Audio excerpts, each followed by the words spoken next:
Narito tayo ngayon upang matunghayan ang nagiinit, nagbabaga at talaga namang usap-usapan at nagtitrending na latest issue ni Ate Erica. Sa pagpapatuloy ay narito muli si Kalingap Val Santos Matubang upang pag-usapan ang issue sa pagitan ni Ate Erica at ng kanyang pamilya, lalong-lalo na sa kanyang lolo na si Lolo Miguel. Dito nga ay kinakausap ni Kalingap Val ang tita ni Ate Erica at dito nga ay binasa rin ang pagbabanta kay sa tita ni Ate Erica at sinasabi na talagang kakasuhan daw sila. Hindi naman natatakot ang tita ni Ate Erica. Para mas Hoy!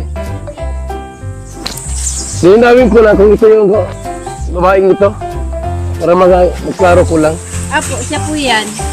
Ano ito? Apo, yung stories na sinasabi siya. Kasi may binsay din sa iyo. May binsay sa social media na basa ko lang din. Ikaw ata ang pinatamaan dito. Nandyan din po yung mga text nila sa amin. Hmm? Ito po ibon dinidelete. Make sure na may ebidensya ka. At baka warrant of arrest ang darating sa iyo. At my word. Hindi man pala po. Kayo ang sumira sa sarili ninyong pamilya at buhay. We'll see you in the court. Baka sasablay, maubos yung ipin mo. Maubos yung ipin mo. Ha? Papagunot na nga ako kuya, para guguday ngayon. Baka malunok mo yan. God bless and see you in the court. Ako, delikado ka. Panindigan mo lahat ng sinabi mo, ha? Gather some evidence, yung totoo kasi pag hindi kayo ang kawawa, kayo ang nag-umpisa, hindi ako. Di mo nga mabanggit pangalan ko. Ibitore. Sobra mo, pakialaman sa hindi nyo naman pera at buhay. Be ready for yourself. Nagpauto kasi kayo, kayo din nagpapahiya sa korte. Nagpauto kasi kayo, kayo din mapapahiya sa korte. Gagalit kayo kasi di namin kayo binigyan ng pera. Ano naman po ang kinagagalit po namin sa kasi kanila. mukha kayong pera. Yun nga Kahit po yun. nakabigay kami ng ilang bisis, dinay kayo ng dinay. Ano yun? Wala kami Bigay na. binigay ng pera. Ha? Tay, lulubig, so may binsay sa'yo. Nabasa mo na ito? Di pa. You know? From Ingit to Nyaka Tourist, Lulumigs. Ano kaya yung topic natin dito? Di ba pira at ikaw ang may hawak? Yung pira, hindi si May. Pero may hawak. Wala akong pira hinahawakan dyan. Huh? Wala akong Yan o. pira. Dahil kayo ang bumili ng mga gamit. Utos lang ni sinunod. Utos yun yung Pinagbintangan pa nga nila na si Lolo Miguel daw ang may hawak ng pera. Ngunit in-explain naman dito ni Lolo Miguel na talagang hindi naman daw sa kanya nanggagaling ang pera at siyang nagkahawak. Talagang binibigay lang ito sa kanya dahil siya daw ang pinapabili ng nila Ate Erica at ng kanyang ate ng mga materyales para sa bahay. gawa ng Magkano halaga noong binigay sa'yo? lang yata yun. Tandaan lang yata yun. 100,000. Oo. Binigay. Hindi man, Hmm. sa kanya naman ang gagaling. Bibigyan nga sa akin. Ikaw daw ang may hawak ng pera, hindi si May. Wala sa akin, sa kanya. Siya nagbibigay ng pera, pang bili ng mga Kaya ako tayo nandito para malinaw ko naman kasi baka mamiyas. Mali ang salita ko, yung pala ikaw pala may kasalanan. wala. Ha? Ako po siya talaga Oh. wala. Sa kanyang pera. I have some evidence of what happened from the start. Isa lang to sa ebidensya namin and more pa in the court. Hindi naman na ka rin. Hindi kami natatakot. Don't miss Dahil it. kasi Oh. nakakatotohanan lang po kami. You want to fix this. Ayaw niyo manahimik kasi. So, this is not a joke for us. And sorry. Sorry ha, need ko na po kasi magsalita. Sumubra na kayo kay Erica. Alam mo ko, Beget, yan. Kami pa po yung Nung hindi pa si Mrs. na ospital, ako ang inuutosan nila at wala man silang alam Mm. sa pagbibili ng mga ng steel bar, simento, graba, buhangin.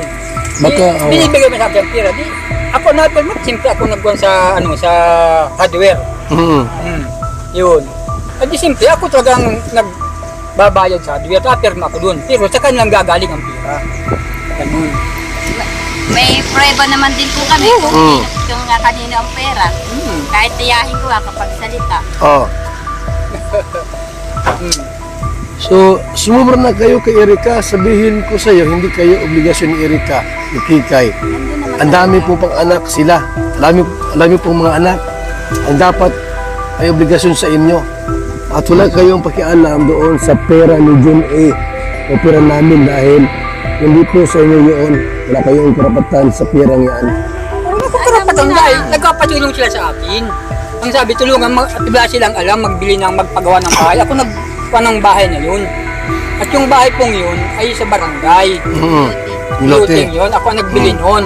Ngayon, ang sabi ko, doon sa binili nyo, nakuha, at gayon din nangyari, walang kurinti, di itong madali at may kurinti. Di, pick ko namin yung kurinti.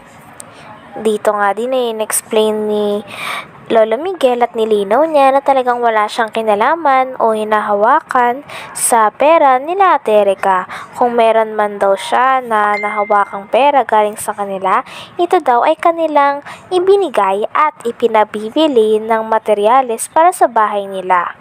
Ngunit kung tatanungin siya ng pera na pambili sa sarili niya o sa mga sarili nilang pangangailangan, wala daw inabot sila Ate Erika.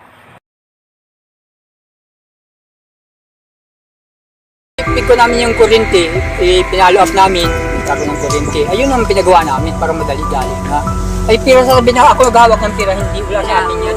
Sila nagbibigay ng pira sa akin na pambayad sa mga giyagawa. Inutusan ka lang. Utos lang po. Na po, ginamit lang ako.